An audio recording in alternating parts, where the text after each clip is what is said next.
I'm Andrew Moran, Liberty Nation's economics editor. Very, very rocky. Death by government. Drain the swamp. Hello and welcome to another installment of Liberty Nation's Swamponomics videocast. I'm Andrew Moran, Liberty Nation's economics editor.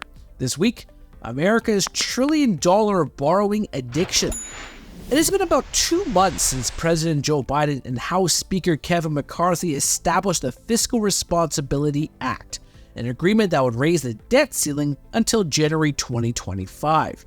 For the first time since becoming president, Biden made a fool out of someone else. But the political theater is all in the past. What matters is what Washington has to show for this theater of the absurd.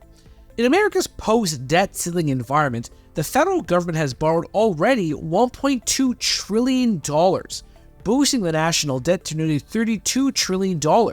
And there is no end in sight to this money madness. First, the US government maintains a rolling 12-month deficit north of $2 trillion.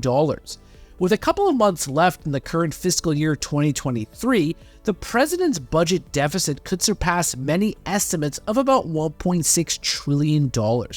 Second, the US Treasury plans to borrow $1 trillion in the third quarter, up from the previous projection of $733 billion. What's even more laughable is that the Treasury intends to borrow another $852 billion in the fourth quarter. Whether Fitch's credit downgrade impacts Treasuries remains to be seen. But after reading these numbers or hearing these numbers, you must think, what the heck is going on in Washington today? As of late, one of the main problems has been the decline in tax revenues. Over the last year, federal government tax receipts have been trending downward. At the same time, federal government spending has been surging without any respite in sight. So it only makes sense that Treasury Secretary Janet Yellen is walking into the credit markets with hat in hand to raise enough money to keep the spending binge intact. For years, the Liberty Nation and many other conservative and libertarian commentators have warned that this fiscal insanity is unsustainable. And it isn't. Heck, even former Treasury Secretary Larry Summers concedes that these deficits are on a, quote, completely unsustainable path. Indeed, it is one of the reasons why Fitch provided the US government with its first downgrade since former President Barack Obama in 2011. To confirm, this is what Fitch wrote, quote, "The rating downgrade of the United States reflects the expected fiscal deterioration over the next 3 years, a high and growing general government debt burden, and the erosion of governance relative to AA and AAA rated peers over the last 2 decades that has manifested in repeated debt limit standoffs and last-minute resolutions." Despite what the current administration is spouting in the mainstream media, Fitch did not name former President Donald Trump. Instead, it accurately alluded to the skyrocketing debt and deficits that will take place heading into the next debt ceiling drama. The Fitch haircut did not take into account what the White House's budget, the Fiscal Responsibility Act, or the Congressional Budget Office say about America's fiscal picture over the next decade.